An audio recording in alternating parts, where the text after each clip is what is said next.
Buccaneers. Welcome to Nonnie Annette's kitchen.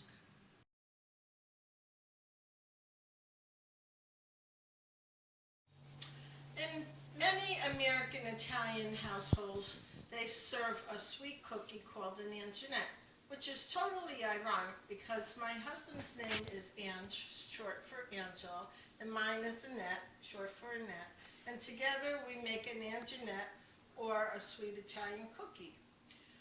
Well, anyhow, in Italian American households, whenever there's a bridal shower or a baby shower or a wedding or any holiday, which is always surrounded by food, Anginettes is one of the desserts that's always there. It's always served. But when I was growing up, many of the Anginettes I tasted, if you threw them against the wall, they would bounce back. They were dry, they were hard, they were tasteless. But my recipe makes them soft, like little pillows. They come out of the oven like little puffy pillows, delicious, and everyone loves them. As a matter of fact, when I used to bring them to work, people would hoard them and hide them from each other. And people just loved them. And whenever we go anywhere, people always take handfuls of these cookies home with them. So the recipe that I use, you need 2 sticks of real butter. None of this margarine stuff. Please don't ruin my recipe with margarine. Please don't do that. 2 cups of sugar, and you cream these together, and then you add a cup of ricotta cheese, or as we say in this area, ricotta. And you could either use the low fat or the regular ricotta. Then you would add 2 teaspoons of vanilla, a good vanilla, 2 eggs, beaten slightly, and then when all of this is creamed up, then you add your flour and your baking powder. Okay, so we'll get started. In this mixing bowl, I already have 2 sticks of butter, 2 cups of sugar, and a cup of ricotta cheese. And I was creaming them all together, and you'll see how it should be pretty light and fluffy. So you make that mix a little bit like that, and that's good like that. Okay, I'm going to shut that off. Then I'm going to add 2 teaspoons. I got to put my glasses on because I can't see. 2 teaspoons of the vanilla. And I know they say with cookies you should always be exact, but it doesn't really matter. It really doesn't. That's a bunch of baloney. Anyhow, so then you get the 2 eggs, and I crack them in a bowl separately than putting them in a mixing bowl, just in case you get a rotten egg.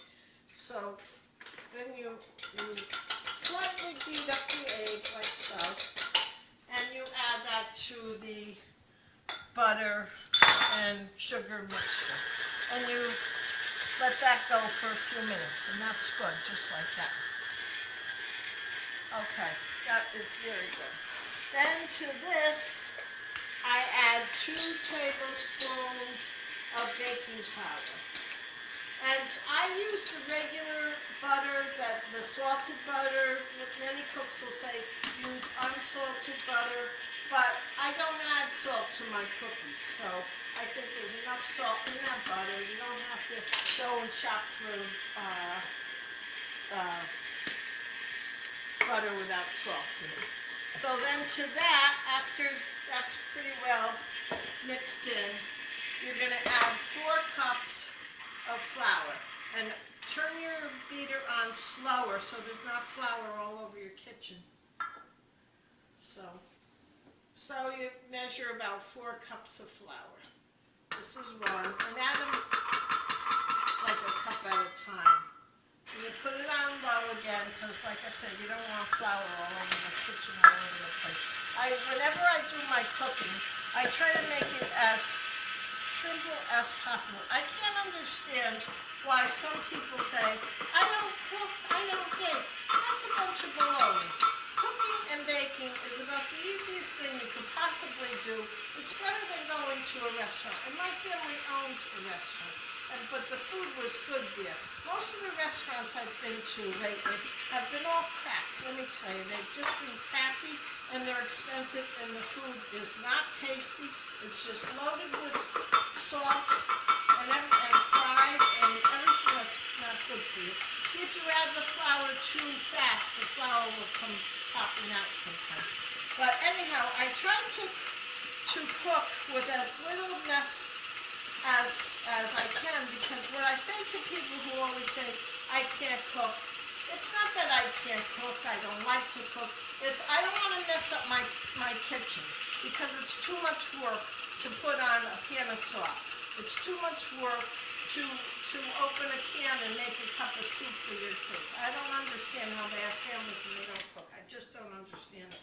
But here's the 4th cup of flour, and that will go in slowly. It's on the lowest. It still will, but anyhow, I'm getting off the track. But the thing is, if you cook and you try not to make too much of a mess, it really isn't hard. It's really no more trouble than going to a place like Pasta and paying $50 for a tray of lasagne that costs maybe $10 to make. So that's me on my soapbox. But anyhow, now this is pretty well all creamed. Now the batter is totally mixed, and the next step is I put the batter in the pan I mixed it, made it all in. I put that in the refrigerator and I chill it for 1 hour. Now I take the chilled batter that I chilled for 1 hour out of the refrigerator. It makes the rolling of the cookies much easier this way. And I have a little bit of flour near me because I have to flour my hands so the batter doesn't stick to my hands. And I know this isn't a shiny, bright, shiny new cookie sheet like they use on the cooking shows, but this proves that I have made a lot of cookies in my lifetime. So anyhow, you take the dough, add a little flour to it, and you take about, not even a tablespoon, maybe a little bit less, and you roll it. And see the nice little ball you get? See? Like little balls? And you place it on the cookie sheet. And you keep doing this till the cookie sheet is full. Okay, now the Anginetti dough is all rolled out on the cookie sheet, as you can see, and it's going to go into a 350-degree oven for 15 minutes.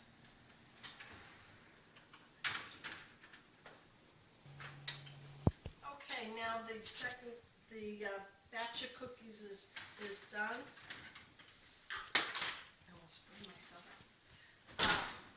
So you can see how they're like little pillow puffs, how puffy they are. And the bottom should be just very lightly golden brown. And you take them and you put them on the little air drying rack. These really need to be not drying, air cooling rack. And you could get these little racks at the dollar store. Like 3 come in a package for $1, and they're a great deal because they circulate all around the cookie and they cool the cookie just right. So the next step would be to, after these are completely cooled, you can frost them. But I'm going to freeze these because these are for my grandson's christening, which is in a couple weeks, and they freeze very well. I put them in a large gallon-size Ziploc bag, and I throw them in the freezer, and you, without the frosting, you don't frost them. If you're gonna freeze them, don't frost them right then. But then you can pull them out, and they're as fresh as the day they came out of the oven.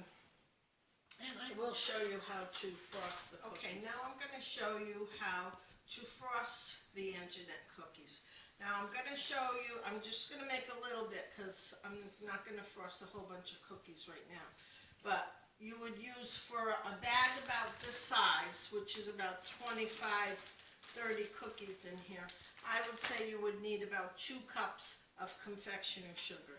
Now what you should do is, I measured out the 2 cups, and I would normally sift it, so it's sifted of its lumps, but I want to show you about how you would do this. You make a little well like that, see, in the powdered sugar, the confectioner sugar, the regular 10x confectioner sugar, and you would dump about a quarter of a cup, not even, of milk, and you have to keep stirring it and stirring it to make sure it gets smooth. So I'm going to show you on a smaller amount of confectioner sugar, and I'll show you how I'm going to sift it so you get any of the lumps out. You would sift the confectioner sugar, and you get most of the lumps out that way, like this. Pretend I got most of the lumps out. Okay, so then I'm making I'm gonna frost just about maybe 4 or 5 cookies, maybe a little bit more than that. So pretend this is a large amount, but I'm gonna spoon in like 1 tablespoon of milk. This is not an exact science, but I want to show you the consistency that this frosting should have. So see, you take it around the outside of the circle and bring it to the inside, and just keep stirring. And I'm going to add a little more water. And what you could do, what I do, is depending on the occasion, you can use some food coloring and dye the frosting. So I'm not going to put the anise in this particular frosting. And some people say you can go and use, store-bought frosting, but I find it to be too thick. See, this is a nice, see the consistency of that? That's the consistency you should have. So because it's my grandson's, Joey, so cute, his christening, I'm going to make it blue, and I'm just going to add like 1 drop to that amount, because 1 drop, look how far it goes. Look at that color. Isn't that a nice blue color for christening?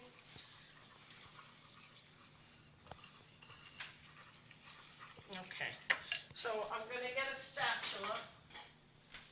Here's my spatula, and I'm just going to, because it's such a little amount, there goes my thing, so much so for not making a mess. Okay, so I'm going to do a few cookies, and I'm going to show you how to do that. So now I have to keep your kitchen nice and clean, so put one of the air cooling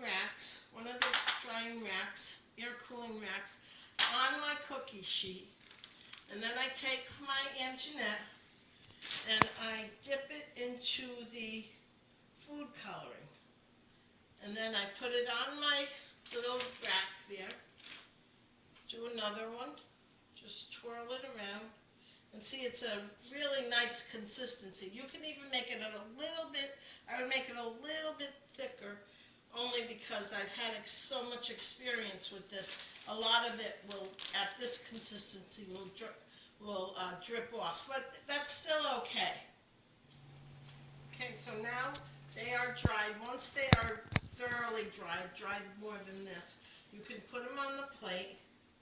And my husband and I are going to enjoy these with a cup of coffee later, because the christening isn't for a couple more weeks. But I will throw these back into the freezer. When it's time for the christening, I'll bring them out the day before, frost them all, give them a chance to really dry, and plate them, put them on really beautiful platters, and everyone will love them.